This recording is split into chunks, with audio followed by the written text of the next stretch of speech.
নমস্কার বন্ধু, আমি রাজু। আপনি দেখছেন গার্ডেন ভিউ টিপস। আজকের ভিডিওতে আমি তিনটি অতি গুরুত্বপূর্ণ বিষয় নিয়ে আলোচনা করব। এই সময় আপনাদের প্রতিটি আম গাছেই গুটি সেট হওয়া শুরু হয়েছে। আমের সাইজ যখন মার্বেলের মতন হবে, সেই সময় কিভাবে পরিচর্যা করলে আম ঝরে পড়া বন্ধ হবে আর প্রচুর আপনারা ফলন পাবেন। এরপরে আমি আলোচনা করব আম গাছের পাতা পড়া সমস্যা, কারণ ও তার সমাধান আপনারা কিভাবে করবেন। টবে বা হাফ ড্রামে আম গাছ রোপণ করলে এই সমস্যাটা বেশি দেখা যায়। সবার শেষে আলোচনা করব আমের ভেতরে পোকা কেন হয় এবং কখন এর পরিচর্যা সঠিকভাবে করলে এই সমস্যার সমাধান সম্পূর্ণভাবে আপনারা নির্মূল করতে পারবেন। আমের সাইজ যখন মার্বেলের মতন হবে, তখন মাটিতে দিতে হবে খাবার আর গাছে করতে হবে স্প্রে।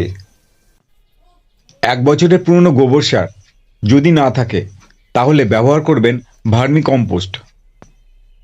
14 থেকে 16 ইঞ্চি টবের জন্য 3 মুঠ, হাড়ের গুঁড়ো নেবেন 1 মুঠ, 1 টেবিল চামচ এমওপি, হিউমিক অ্যাসিড নেবেন 1 টেবিল চামচ। গাছে স্প্রে করবেন পিজিআর। আপনারা মিরাকুলান বা প্লানোফিক্স যে কোনো একটি এই সময় স্প্রে করবেন। তবে পিজিআর স্প্রে করার 7 দিন আগে গাছে স্প্রে করবেন জিঙ্ক, সালফার, বোরন এবং এসওপি। 2 গ্রাম নেবেন জিঙ্ক, 1 গ্রাম নেবেন সালফার, বোরন নেবেন 1 গ্রাম, এসওপি নেবেন 3 গ্রাম। 1 লিটার জলে মিশিয়ে গাছে ভালো করে স্প্রে করবেন। টবের মাটি যাতে শুকিয়ে না যায় সেদিকে অবশ্যই খেয়াল রাখবেন, আর মাটি যাতে অতিরিক্ত ভেজা না থাকে সেদিকেও খেয়াল রাখবেন। জল দেবেন সম্পূর্ণ ব্যালেন্স করে। নিয়ম করে 15 দিন পর পর কীটনাশক এবং ছত্রাকনাশক স্প্রে করে যাবেন। পরবর্তী গুরুত্বপূর্ণ আলোচনা, আম গাছে পাতা পড়া শুরু হলে কিভাবে তার সমাধান করবেন। টবে বা হাফ ড্রামে আম গাছ রোপণ করলে আম গাছে পাতা পড়ার সমস্যা বেশি দেখা যায়। টবের মাটিতে অতিরিক্ত জল জমে থাকা বা টবের মাটি একদম শুকিয়ে যাওয়া আম গাছের পাতা পুড়ে যাওয়ার অন্যতম কারণ। প্রথমে 2-1টি পাতা পুড়া শুরু হলেও পরবর্তী সময় সমস্ত আম গাছের পাতাই পুড়তে শুরু করে।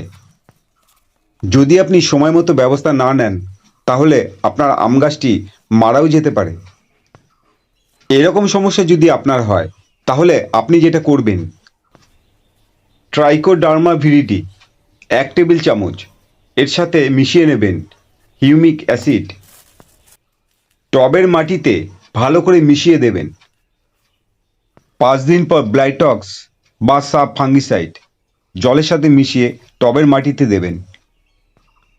7 দিন পর পর এই ফাঙ্গিসাইড টবের মাটিতে আপনাকে প্রয়োগ করতে হবে। এই পদ্ধতি আপনি অ্যাপ্লাই করলেই আম গাছের পাতা পড়া সমস্যা সম্পূর্ণভাবে নির্মূল হয়ে যাবে। আম গাছে মুকুল আসা থেকে আম হারভেস্ট করা পর্যন্ত আপনি আম গাছের প্রচুর যত্ন পরিচর্যা করেছিলেন এবং মনের মতন ফলনও পেয়েছিলেন। কিন্তু ধরুন সেই আমটি যদি কাটার পরে ভেতরে পোকা থাকে, তাহলে আপনার কেমন লাগবে? তাই সঠিক সময় এই পরিচর্যার কাজটি আপনি এখনই করে ফেলুন। তাহলে আমের ভেতরে পোকা কখনোই হবে না। আমের সাইজ যখন মার্বেলের মতন হয়, সেই সময় ফল ছিদ্রকারী পোকা আমের গা ফুটো করে ভেতরে ডিম পাড়ে। পরবর্তী সময়ে সেই ডিম থেকে লাভা তৈরি হয় এবং সেই লাভা আস্তে আস্তে বড় হয় আর বংশ বিস্তার করতে শুরু করে। আপনাকে যেটা করতে হবে, আমের সাইজ যখন এরকম মার্বেলের মতন হবে, সেই সময় থেকেই ফল হারভেস্ট করার আগে পর্যন্ত নিয়মিত কীটনাশক স্প্রে করে যেতে হবে। আপনি 15 দিন পর পর এই কীটনাশক স্প্রে করবেন। বেশিরভাগ লোকেই এই ভুলটা করে, আমের সাইজ অনেকটা বড় হওয়ার পরে কীটনাশক স্প্রে করে। তাই আপনি সেই ভুলটা না করে আমের সাইজ যখন মার্বেলের মতন হবে, সেই সময় থেকেই কীটনাশক স্প্রে করে যাবেন। আজকের ভিডিওটি আপনাদের কেমন লাগলো, ভিডিওর বিষয় আপনাদের কেমন লাগলো, আমাকে অবশ্যই কমেন্ট করে জানাবেন। ভিডিওটি যদি আপনাদের ভালো লাগে তাহলে লাইক করবেন, কমেন্ট করবেন আর শেয়ার করবেন। নতুন বন্ধুরা যারা আমার ভিডিওটি আজকেই প্রথম দেখছেন, আমার এই চ্যানেলটি সাবস্ক্রাইব করে আমার পাশে থাকবেন।